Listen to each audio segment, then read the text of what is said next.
Orang-orang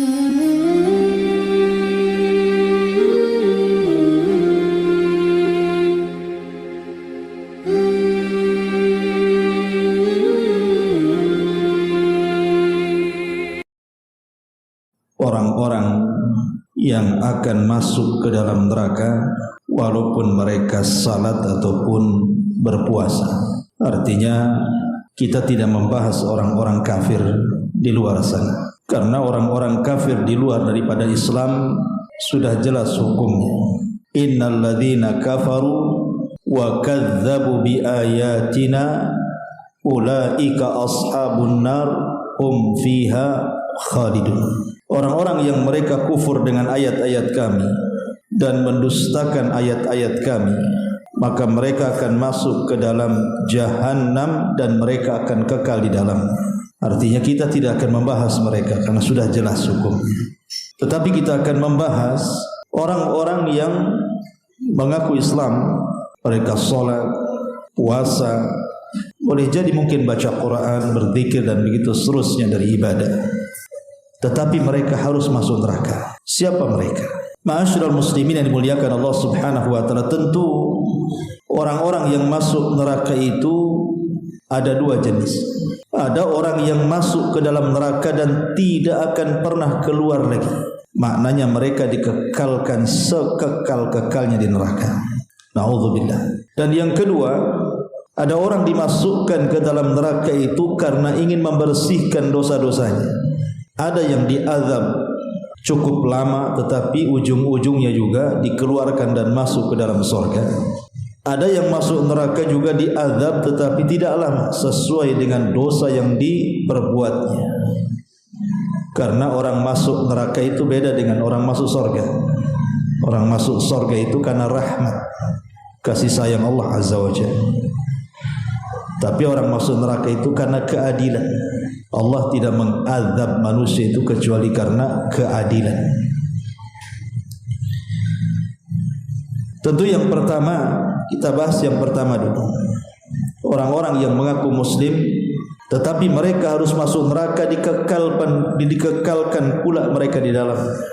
Ingat konteksnya ini ketika orang-orang itu tidak bertobat sampai mati. Kalau bertobat mah enggak usah dibahas. Karena Allah akan mengampuni setiap orang yang berbuat dosa walaupun mendatangkan sebesar-besar dosa. Ini bicara orang mati dan dia membawa dosa dan tidak bertobat kepada Allah Azza wa Jalla. Kelompok yang pertama, orang-orang yang masuk ke dalam neraka dan tidak akan pernah keluar darinya. Tapi mereka orang Islam. Maksudnya mengaku Islam, mereka sholat, mereka puasa dan begitu seterusnya. Yang pertama adalah orang-orang yang melakukan kesyirikan. Sudah jelas, orang Islam yang jatuh ke dalam kesyirikan, datang ke kuburan, meminta-minta di kuburan, tawaf, nazar, menyembelih dan begitu seterusnya, sehingga mereka tanpa sadar keluar dari Islam tapi masih ngaku Islam. Sebagaimana Allah mengatakan, Qul hal unabbiukum bil akhsarina a'mala alladzina dhalla sa'yuhum fil hayatid dunya wa hum yahsabuna annahum yuhsinuna sun'a. Maukah kuhabarkan kepada kalian orang yang sia-sia amalannya ketika di dunia? Mereka beramal sungguh-sungguh tapi sia-sia. Tapi di atas kesia-siaan itulah mereka menganggap mereka berbuat kebaikan. Padahal apa yang mereka lakukan itu sebuah kejahatan kepada Allah. Karena Allah Subhanahu wa taala menegaskan dalam Al-Qur'an, innahu man yusyriku billahi faqad harramallahu alaihil jannah wa ma'wahu an-nar wa malidh zalimina min nasir. Siapapun yang melakukan kesyirikan, kata Allah, maka diharamkan padanya surga. Bayangkan, surga diharamkan. Kalau surga diharamkan berarti tempat tinggalnya ya ke neraka, karena di akhirat cuma dua saja, orang masuk surga ataupun masuk neraka. Ketika diharamkan surga berarti masuk dia ke neraka. Ini yang pertama. Yang kedua, orang-orang yang kufur tanpa sadar. Kalau tadi orang menjadi musyrik tanpa sadar, ini orang kufur tanpa sadar, tapi dia masih ngaku muslim saja. Allah Subhanahu wa taala mengatakan dalam surah Muhammad ayat 12, walladzina kafaru yatamatta'una wa ya'kulun kama ta'kulul an'am wan naru mathwal lahum. Orang-orang kafir itu mereka bersenang-senang di dunia, makan minum seperti binatang saja, tetapi tempat di akhirat mereka adalah neraka. Ada orang-orang Islam itu mereka kufur tanpa sadar. Seperti contohnya apa? Seperti contohnya membenarkan dukun. Datang ke dukun, kemudian bertanya, kemudian dijawab, kemudian dibenarkan dan diyakini pula ucapan dukun itu. Maka Nabi SAW mengatakan, man ataka hinan fasaddaqahu bima yaqul faqad kafara bima unzila ala Muhammadin sallallahu alaihi wasallam. Siapapun yang datang ke dukun bertanya, dia benarkan pula ucapannya, dia yakini pula fatwanya, maka dia telah kufur. Kufur dengan syariat Muhammad sallallahu alaihi wasallam, dan kufur dengan syariat bisa kafir. Ataupun orang yang mencela Nabi, orang yang mencela Nabi, mencela Allah, mencela ayat-ayatnya, ini bisa kufur. Atau yang istihza, mengolok-olok, ataupun yang mengatakan sesuatu yang diharamkan Allah dihalalkannya pula, atau sesuatu yang dihalalkan Allah diharamkannya pula, menghalalkan yang diharamkan ataupun sebaliknya. Padahal halal haram itu hak mutlak milik Allah Azza wa Jalla. Siapa yang mengharamkan yang dihalalkan Allah, kufur dia. Ataupun yang mengatakan bahwa undang-undang manusia lebih baik dibandingkan undang-undang Allah, kufur. Karena tidak ada undang-undang yang lebih baik dibandingkan undang-undang Allah. Allah yang lebih paham maslahat kita. Kok manusia pula menganggap bahwa mereka mampu mendatangkan maslahat kepada manusia? Tidak, manusia tidak paham maslahat manusia. Yang tahu maslahat manusia itu ya penciptanya Allah, makanya diturunkan undang-undang oleh Allah Azza wa Jalla. Ataupun membenci syariat, tidak suka dengan salat, menghina orang salat, tidak suka dengan puasa, menghina orang yang berpuasa. Sebagaimana Allah mengatakan, dzalika bi annahum karihu ma anzalallah. Karena mereka sangat membenci apa yang Allah turunkan, fa ahbata a'malahum. Allah gugurkan amalan mereka. Ataupun orang yang mengatakan bebas memilih agama, terserah kau memilih agama manapun, tidak ada masalah. Seperti keyakinan orang-orang liberal mengatakan semua agama sama. Ataupun mengatakan bahwa Quran dan Sunnah itu tidak cocok lagi. Dia cocoknya di zaman Nabi, zaman sekarang tidak cocok lagi. Lah kalau seandainya mendatangkan perkara-perkara ini, tidak syak lagi dia telah kufur, bahkan keluar dari Islam. Kalau dia tidak bertobat kepada Allah Azza wa Jalla, dan kalau mati dia mati di atas kekafiran. Inilah orang-orang yang kalau masuk ke dalam neraka enggak akan keluar lagi. Kenapa? Karena mati di atas kekafiran. Ini kelompok yang pertama. Kelompok yang kedua, mereka masuk neraka tetapi tidak dikekalkan. Lah, mereka kan salat, mereka kan puasa, mereka juga haji, mereka juga zakat dan begitu seterusnya. Kenapa masuk neraka? Inilah jawaban. Karena mereka mendatangkan dosa-dosa yang dosa itu mengharuskan mereka mampir dulu di neraka. Tentu akidah ahli sunnah wal jamaah ketika bicara tentang dosa selain daripada kesyirikan dan kekufuran yang pelakunya mengeluarkan dari Islam, selain dosa-dosa itu, maksudnya dosa-dosa besar yang tidak mengeluarkan dari Islam, kembali kepada tahta masyiatillah, kembali kepada kehendak Allah Azza wa Jalla. Ya kalau Allah mau, ya Allah ampuni. Kalau Allah tidak mau, ya diazab dulu, baru kemudian diambil lagi dan dimasukkan ke dalam surga. Yang pertama, dosa membunuh orang yang beriman, membunuh orang yang beriman secara sengaja. Di dalam surah An-Nisa ayat 93 Allah mengatakan, wa man yaqtul mu'minan muta'ammidan fajazaohu jahannam khalidan fiha wa ghadiballahu alaihi wa la'anahu wa adda lahu adzaban 'azima. Barang siapa yang membunuh seorang mukmin secara sengaja, lihat balasannya, dia akan dimasukkan ke dalam jahannam dan dikekalkan di dalamnya. Dia akan mendapatkan murka Allah Azza wa Jalla. Dia akan mendapatkan laknat Allah Azza wa Jalla, dan bagi dia azab yang besar telah disiapkan. Jadi membunuh seorang mukmin secara sengaja ini bukan perkara remeh dalam Islam. Diancam dengan jahanam dan dikekalkan di dalamnya. Tentu kalimat dikekalkan di dalamnya bukan seperti orang-orang musyrik atau orang kafir, tidak. Maksud kekal di sini ada dua macam. Ada kekal memang tidak dikeluarkan, ada kekal karena lamanya. Tapi dia akan keluar juga karena lamanya itu sampai dikatakan kekal.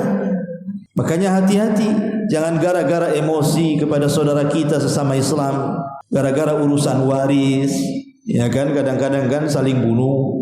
Urusan parkir loh, bisa saling bunuh tuh. Urusan parkir, ya. Atau urusan utang piutang yang 100.000 main carok pula. Ini kan, ya kalau lawannya itu orang kafir ya lain ini. Itu pun tetap salah, tidak boleh. Bagaimana kalau lawannya seorang muslim, kemudian main bunuh saja gara-gara utang piutang? Ini kan bahaya, ya. Kemudian yang kedua, karena waktu juga. Yang kedua adalah orang yang bunuh diri. Bunuh diri ini bahaya. Disebutkan dalam sebuah hadis, Nabi SAW mengatakan, man taradda min jabalin faqatala nafsah fahuwa fi nari jahannam yataradda fihi khalidan mukhalladan fiha abada. Kata Nabi SAW, barang siapa yang menjatuhkan diri dari gunung dalam rangka bunuh diri hingga membunuh jiwanya, maka ia akan jatuh ke neraka jahanam, ia kekal serta abadi di dalamnya selama-lamanya. Sekali lagi saya katakan, kalimat abadi selama-lamanya ini bukan sama sekali tidak keluar, tidak. Maksudnya karena lamanya. Jadi orang yang bunuh diri itu kalau masuk neraka itu lama kali dalamnya. Walaupun nanti kalau masih ada zarrah keimanan, ya ada kesempatan dia keluar. Tapi lamanya di neraka inilah dia tersiksa, naudzubillah. Walaupun dia sholat, walaupun dia puasa, kalau kematiannya dengan bunuh diri ini bahaya. Maka jangan sampai bunuh diri. Masa gara-gara diputus pacar boleh bunuh diri? Ini gimana ceritanya? Gara-gara faktor ekonomi bunuh diri. Gara-gara faktor sakit hati dendam bunuh diri. Gara-gara tak bisa bayar utang bunuh diri. Di zaman sekarang ini aneh. Orang itu berpikir mungkin ya kalau setelah mati itu istirahat mungkin dari utang. Pikirnya begitu. Istirahat dari ekonomi. Betul, istirahat dari utang sama ekonomi. Tetapi ada masalah yang lebih besar yang ia akan hadapi di situ. Yang bukan hanya ya keperitan hidup itu yang menyiksa juga. Tapi tidak seperit ketika dia masuk ke dalam kubur. Di sana ada azab kubur. Ma'udzubillah. Ya. Kemudian dan bunuh diri tidak mesti menjatuhkan dari atas saja, bisa dalam bentuk minum racun ataupun mengambil pisau kemudian memutus urat nadi atau macam-macam lah orang bunuh diri itu. Kemudian yang nomor 3, memakan harta anak yatim secara zalim. Dalam surah An-Nisa ayat 10 Allah mengatakan, innal ladzina ya'kuluna amwalal yatama zulman innama ya'kulu fi butunihim nara wa sayaslawna sa'ira. Sesungguhnya orang-orang yang memakan harta anak yatim secara zalim, maka mereka akan memakan api neraka dalam perutnya. Nanti dia akan dimasukkan api jahanam ke dalam perutnya, dan dia akan merasakan bagaimana neraka sair yang menyala-nyala yang akan menerkamnya. Hati-hati. Makanya para yayasan-yayasan panti asuhan, niat Anda baik, ingin mendirikan yayasan-yayasan panti asuhan, ingin membantu saudara-saudara kita yang yatim. Semoga Allah membalas kebaikan Anda. Tapi di balik pahala besar ada dosa besar juga. Ketika kemudian sumbangan-sumbangan dari luar yang harusnya untuk anak yatim dimakan pula sama dia, memperkaya dirinya dan begitu seterusnya.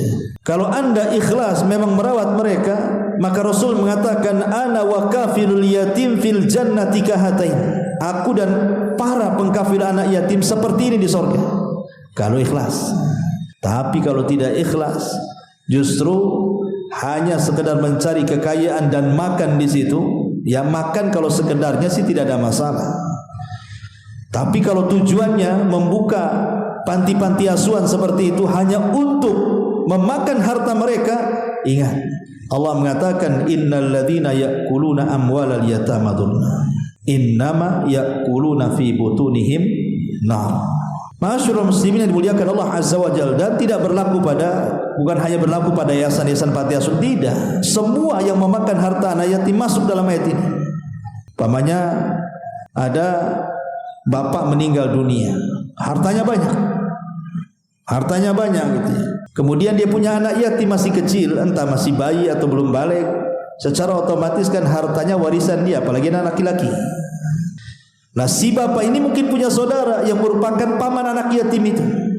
Kadang-kadang di si paman-paman ini kalau tak tahu diri, mereka pula mengambil warisan yang harusnya diwariskan kepada anak yatim karena ini masih kecil kan. Nanti anak ini baru dendam kalau sudah besar, oh hartanya dihabiskan paman-pamannya. Ini hati-hati, itu banyak di masyarakat yang seperti itu. Kemudian yang nomor 4, an-namah, orang yang suka mengadu domba. Kata Nabi SAW, la yadkhulul jannata qattatun, tidak akan masuk surga qattat, artinya namah, orang yang suka mengadu domba, ke sana ngomongnya lain, ke sini ngomongnya lain. Dan di masyarakat umum adu domba itu, ya, bukan domba beneran diadu, itu nggak boleh juga. Maksudnya ini ngomong ke sini lain pula, ngomong ke sana lain pula. Ke sini pakai kompor yang 5 kilo, ke sana 10 kilo, biar makin kok panas lagi gitu kan, biar bertengkar. Kemudian juga yang nomor 5. Yang nomor 5 adalah orang yang memasukkan benda-benda haram ke dalam badannya, sehingga menumbuhkan daging dari badannya, dibesarkan dari benda haram. Seperti mamanya profesi dia, usahanya memang yang haram. Mamanya antum buka usaha diskotik, ya, buka usaha biliar, judi online, togel, buat cabang togel atau apalah kan itu ya. Pokoknya yang haram-haram lah, ya. Atau antum melihara ayam aduan. Nah, itu yang ayam aduan dipelihara bukan untuk dimakan, memang untuk diadu, dijual mahal gitu ya. Pokoknya hasil yang haram lah intinya. Atau mungkin profesinya wanita sebagai pelacur, naudzubillah, ya. Dan begitu seterusnya. Maka Nabi SAW mengatakan kepada Ka'b bin Ujrah, ya Ka'b bin Ujrah, innahu la yadkhulul jannah lahmun wa damun nabata ala sukhtinna nabata ala sukhtillah fannaru aulabi. Wahai Ka'b bin Ujrah, tidak akan masuk surga daging ataupun darah yang tumbuh dikarenakan kemurkaan Allah, maka neraka layak padanya kata Rasul. Jadi dia menyehatkan badannya itu dari benda-benda haram, beli beras, beli lauk, beli minuman, dia pokoknya dari uang haram semuanya, sehingga dibesarkan dari benda-benda haram badannya, maka neraka tempatnya, naudzubillah. Kemudian yang nomor 6, orang-orang yang memutus silaturahim. Kata Nabi SAW, la yadkhulul jannata qati', tidak akan masuk surga orang yang memutus silaturahim. Kemudian yang nomor 7, ini yang bahaya, orang yang punya kesombongan dalam hatinya. Kata Nabi SAW, la yadkhulul jannah, tidak akan masuk surga, artinya masuk neraka. Man kana fi qalbihi mithqalu dzarratin min kibrin, barang siapa yang dalam hatinya ada sebiji zarah dari kesombongan. Dahulu ada seorang ulama namanya Malik ibn Dinar rahimahullahu ta'ala, sedang duduk, lewat di hadapannya Gubernur Basrah namanya Al-Muhallib ibn Abi Sufrah. Muhallib ibn Abi Sufrah lewat, dia gubernur sekaligus pemimpin perang. Malik ibn Dinar seorang ulama sedang duduk, lewat pula ini Muhallib ibn Abi Sufrah dengan gagahnya, dengan sombong dan membusungkan dadanya. Ditegurlah sama Malik ibn Dinar ini, ya hada, fulan, jalanmu ini jalannya penduduk neraka. Langsung berhenti Muhallab. Gimana tidak kaget? Dia gubernur, jenderal perang. Ya. Kemudian melirik kepada Malik ibn Dinar. Ata'rifuni? Kau belum kenal saya? Kamu enggak kenal saya? Kok berani ngomong-ngomong begitu? Kata Malik ibn Dinar, bal a'rifuka haqqal ma'rifah. Bahkan aku sangat mengenal kamu sebaik-baik kenalan, lebih kenal daripada dirimu sendiri, katanya. Kemudian dia mengatakan, kalau begitu siapa saya? Maksudnya Muhallib itu ketika mengatakan dengan sombongnya, kalau gitu siapa saya? Mungkin Malik ibn Dinar mengatakan, iya kau ini gubernur, kau ini jenderal. Rupanya bukan itu jawabannya. Kata Malik ibn Dinar, saya kenal siapa kamu. Kamu adalah manusia yang keluar dari lubang najis, katanya. Dan sekarang pun di perutmu ada najis. Dan kalau kau mati jadi bangkai, katanya, kau juga tidak ada yang dekat-dekat dengan kamu. Itulah kamu, katanya. Subhanallah. Itu berani nggak ngomong sama wali kota gitu? Atau sama presiden gitu? Mana berani antum? Ya. Akhirnya Muhallab ibn Abi Sufrah kaget jawabannya, terdiam dia. Baru dia sadar, al-an araftuni. Sekarang aku tahu siapa aku, gitu. Subhanallah, sadar dia. Ya. Karena nanti pada hari kiamat orang-orang yang sombong itu mereka akan dikecilkan badannya seperti semut. Jadi ketika manusia dibangkitkan itu, ikhwan, manusia kan lari ke sana kemari itu. Yauma yafirrul mar'u min akhi wa ummihi wa abi wa sahibati wa bani likulli imri'in minhum yauma idzin sya'nun yughni. Orang lari dari saudaranya, lari dari ibu bapaknya, lari dari pasangan dan anak-anaknya, karena masing-masing punya perkara yang sendiri-sendiri.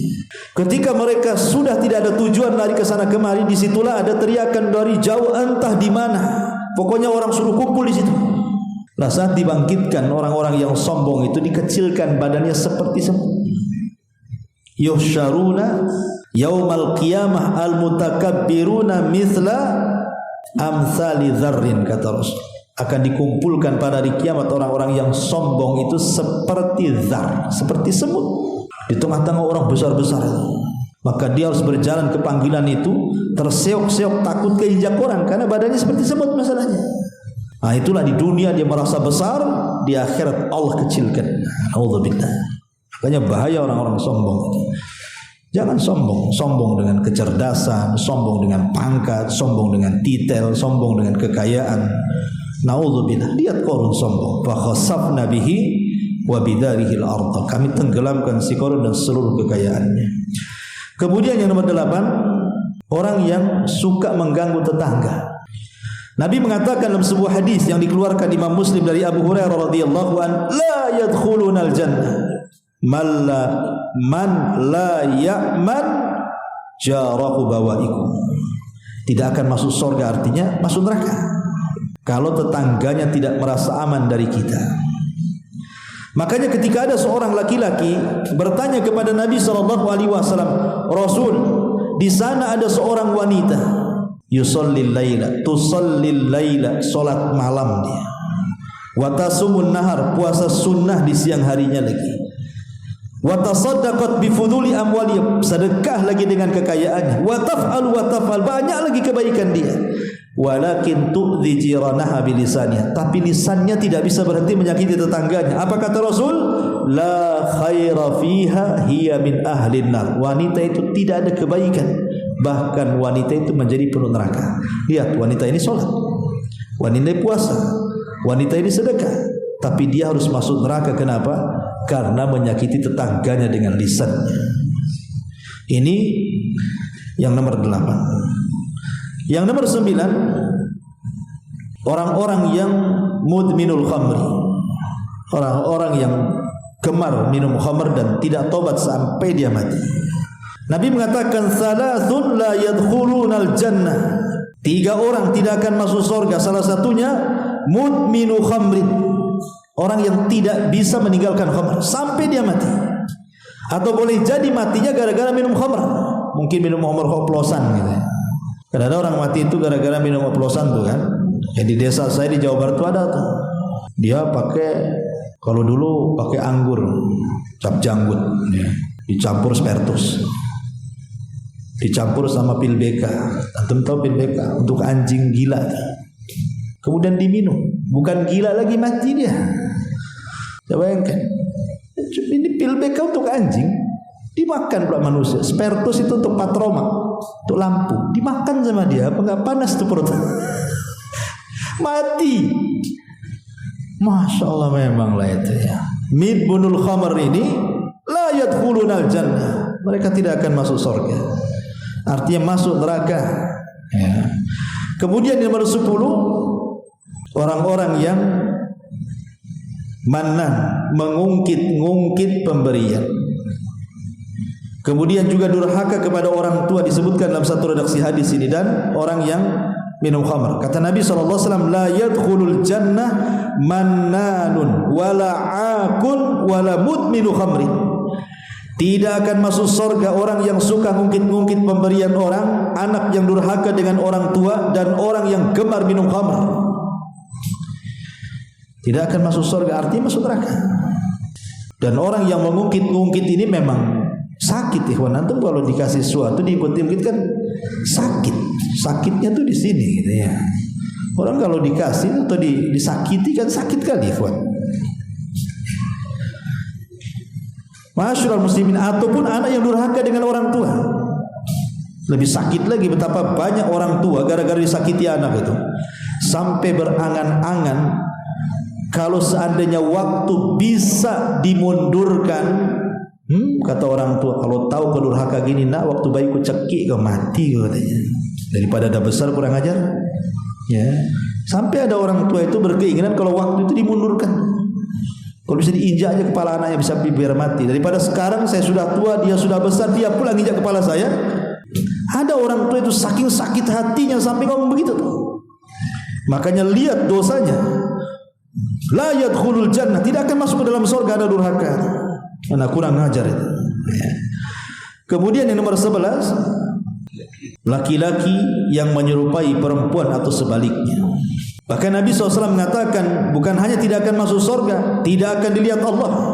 Salathun la yadkhulunal jannah wa la yanzurullahu ilaihim. 3 orang tidak akan masuk surga, bahkan Allah tidak melihat mereka dengan nadratar rahmah, dengan penglihatan rahmat, kasih sayang. Salah satunya adalah wal mar'atul mutarajjilatul mutasyabbihatu birrijal, wanita yang menyerupai laki-laki ataupun sebaliknya laki-laki yang menyerupai perempuan. Ini bahaya ya. Atau sekarang ada istilah gerakan LGBT kan itu, lesbi, gay, biseksual, dan apa tuh, transgender. Ini kan menyerupai laki-laki perempuan. Bahkan saya punya pengalaman, mobil saya diketuk banci kaleng. Berhenti lagi nelpon, ketuk bang katanya, apa nggak nancep tuh mobil tuh gasnya. Subhanallah. Sampai di Batam ini ada namanya Simpang Banci. Belum tahu Simpang Banci? Nggak tahu? Nggak usah dikasih tahu lah, nanti kesana bulan tuh. Ada Simpang Banci, saking banyaknya banci di situ sampai disebut Simpang Banci itu. Di Batam Center sana. Masyaallah muslimin yang dimuliakan Allah Subhanahu wa taala. Lihat orang-orang yang seperti ini dilaknat, tidak akan masuk surga, dimasukkan ke dalam neraka, naudzubillah. Ya. Termasuk juga dayuth. Dayuth ini kepala rumah tangga, antum-antum ini, bapak-bapak ataupun orang yang memang menjadi mas'ul, penanggung jawab keluarga, tidak punya kecemburuan akan maksiat keluarganya. Ibunya maksiat dibiarkan, anaknya maksiat dibiarkan, saudara-saudarinya maksiat dibiarkan, nggak mau tahu, terserah. Bahkan yang lebih parah, bangga pula dengan kemaksiatan. Bangga, anaknya jadi artis, jadi penyanyi, bangga, mau buka aurat terserah, yang penting viral, terkenal gitu. Apa gunanya? Ya. Masyaallah muslimin yang dimuliakan Allah Azza wa Jalla. Maka dayuth ini juga diancam karena disebutkan dalam satu redaksi hadis ini. 3 orang yang tidak akan masuk surga dan tidak akan lihat Allah, salah satunya dayuth, kepala rumah tangga yang tidak punya kecemburuan kepada keluarganya saat mereka bermaksiat kepada Allah Subhanahu wa taala. Kemudian juga yang nomor berapa? 12, 13. Orang-orang yang disebutkan dalam satu redaksi hadis, Thalathun la yukallimuhumullahu yaumal qiyamah. Ini yang parah nih. Wa la yuzakkihim. 3 orang yang tidak akan diajak bicara oleh Allah pada hari kiamat. Tidak akan dibersihkan oleh Allah Azza wa Jalla. Dalam riwayat la yadkhulunal jannah, bahkan tidak akan masuk surga. Siapa 3 orang ini? Syaikhun zanin, orang tua, sudah tua masih dia berzina. Yang kedua malikun kadzdzab, penguasa di atas kekuasaannya dia berdusta kepada rakyatnya. Dan yang ketiga ailun mustakbir, orang miskin dan sombong. Orang miskin yang sombong. Pertama syaikhun zanin, orang tua yang berzina. Apa sih yang mendorong orang yang sudah tua 70-80 tahun masih berzina ini? Apa yang mendorong? Syahwat sudah tak ada, tenaga juga sudah kurang, boleh jadi sudah tidak berfungsi mungkin. Apalagi pandangan sudah kurang, telinga juga sudah kurang mendengar. Artinya, dan dia tahu waktu usia dia tinggal beberapa langkah saja mau mati. Kok dia berzina? Berarti memang itu akhlak buruk dia. Harus sudah tua itu zikir ke masjid, dia malah berzina pula. Kurang ajar namanya. Itu namanya tua-tua keladi itu. Makin jadi-jadi tak jadi apa tuh. Nah. Ataupun malikun kadzdzab, penguasa, ngapain berdusta? Dia penguasa kok berdusta? Dia berkuasa di situ buat undang-undang apa? Ngapain pula berdusta dia? Tidak perlu berdusta penguasa, hukum di tangan dia. Rakyat ini kan ikut saja. Kemudian orang miskin yang sombong, dah miskin sombong lagi, ini kan aneh. Sombong itu ada pendorongnya. Kaya sombong, pejabat sombong, wajar ada pendorongnya. Dan miskin sombong lah, apa pendorongnya? Miskin itu tawadu, miskin ya harus rendah diri. Sombong, pejabat bukan, orang kaya bukan, oh sombong kali kau ini katanya. Nah, makanya wajar orang miskin sombong lebih besar dosanya dibandingkan orang kaya sombong. Kenapa? Orang kaya sombong ada pendorongnya, kaya. Pejabat sombong ada pendorongnya, jabatan. Yang miskin sombong apa pendorongnya? Kok sombong pula? Makanya kenapa demikian besarnya siksaan? Inilah diantara 15 orang yang akan masuk ke dalam neraka walaupun mereka sholat, mereka puasa, kecuali kalau Allah Subhanahu wa taala ampuni dosanya. Subhanallah hamdika asyhadu an la ilaha illa anta astaghfiruka wa atubu ilaik. Allah taala. Assalamualaikum warahmatullahi wabarakatuh.